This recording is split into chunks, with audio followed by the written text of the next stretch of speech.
Okay, if you have, don't say anything, because it's going to kill my speech. But, okay, he's a young African-American who graduated at the top of his class. At the age of 16, he was offered admissions to Harvard University, full scholarships to Georgetown University, Morehouse, and he graduated from the University of Pennsylvania with a bachelor's degree in African-American literature. Does anybody know the song Glory? It's a Grammy Award-winning song. So who wrote that song? Actually, John Robert Stevens wrote that song, who is also known as John Legend. And John Legend is a world-renowned singer and songwriter, and he is a multi-potentialite. Who are multi-potentialites? Well, Takoma Academy's National Honor Society has many of them, and we'd like to include you guys, because you, I know, are all multi-potentialites. Multi-potentialites are people who have many different passions and find a way to work, combine them, put them together perfectly to create greatness. So, I know you guys we're all nominated because of your grades, but I know you're not being inducted because of your grades. You're being inducted because of your leadership, your scholarship, your character, and your service that you've exhibited in your community. So some of the main things that multi-potentialites do, they use the knowledge they've gained to apply to what they want to do, or to apply to what they have an interest for, a passion for.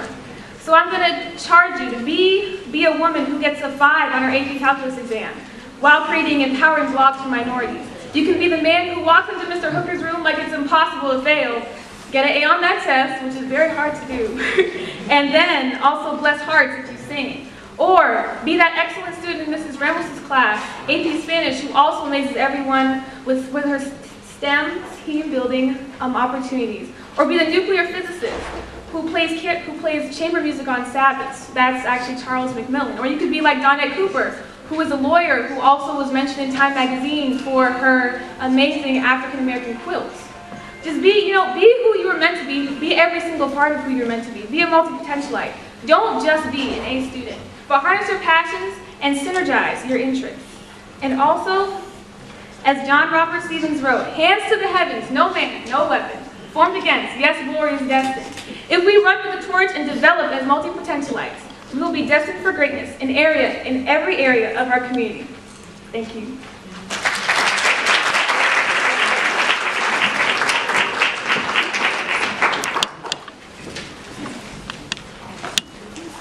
Please bow your heads and close your eyes for prayer.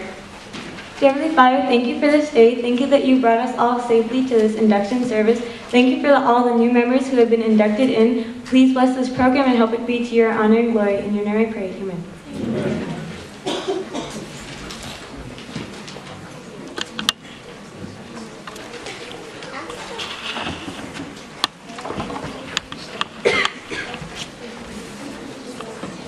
Good evening, everyone. Scholarship denotes a commitment to learning. A student is willing to spend hours in reading and studying, knowing the lasting benefits of a cultivated mind. We should continue to learn even when the formal education has ended. For human education ends only with the end of life. Knowledge is one great element in life, which leads to the highest success, and it can be acquired in only one way, through diligence and effort. Learning furnishes the lamp by which we read the past, the torch guiding us to understand the present, and the light that illuminates the future. Candidates have the charge to continually expand their world through the opportunities inherent in scholarship.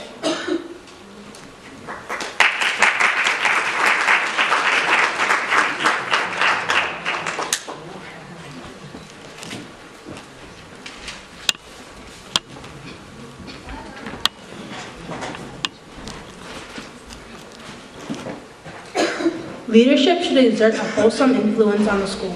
In taking initiative in the classroom and in school activities, the real leader strives to train and aid others to reach the common goal of success.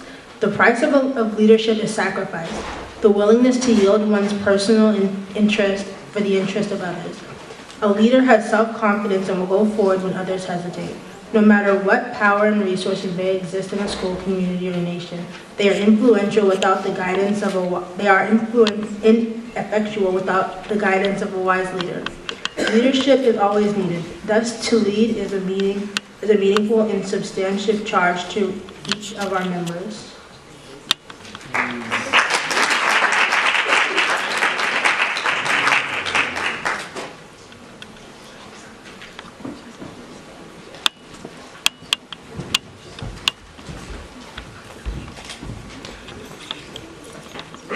Character. Character is the force within the individual that distinguishes each person from others. It creates for each of us our individuality, our goodness. It is that without which no one can respect himself, nor hope to attain the respect of others. It is the force of character that guides one through life, and once developed, grows steadily within. Character is achieved and not received. It is the product of constant thought and action, the daily striving to make the right choice. The problem of character is the problem of self-control. We must be in reality what we wish to appear to others, to be rather than to seem, by demonstrating such qualities as respect, responsibility, trustworthiness, fairness, caring, and citizenship.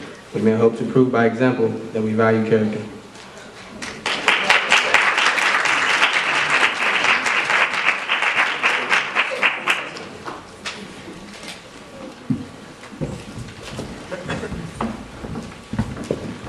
Service. Service can be established in the routine of the day's work, where many opportunities arise to help others both at school and in the community. A willingness to work for the benefit of those in need is the quality we seek in our membership and promote for the entire student body. We are committed to volunteering our time and talents to the creation of a better tomorrow. As Gandhi once said, the best way to find yourself is to lose yourself in the service of others.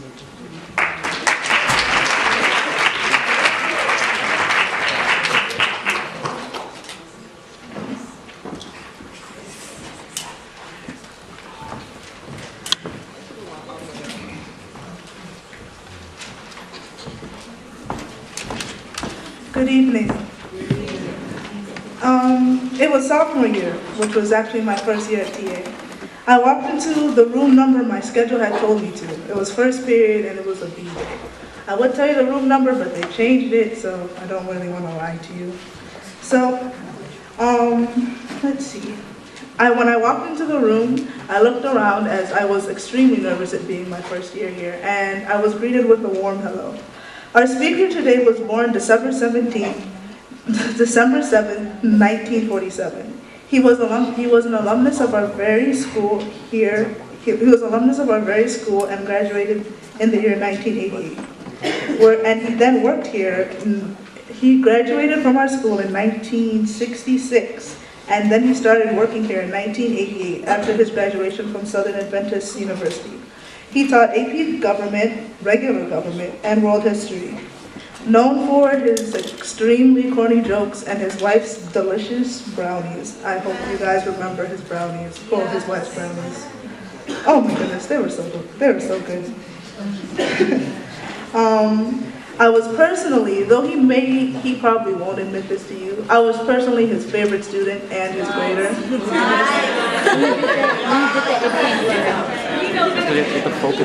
As I said, though he will not admit this to you verbally, we all know that I was his favorite student.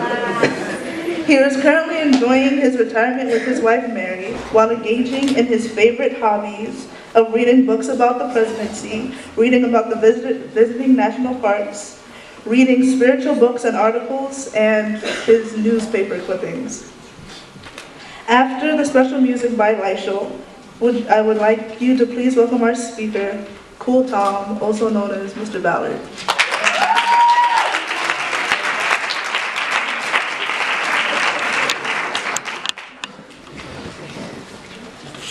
Thank you.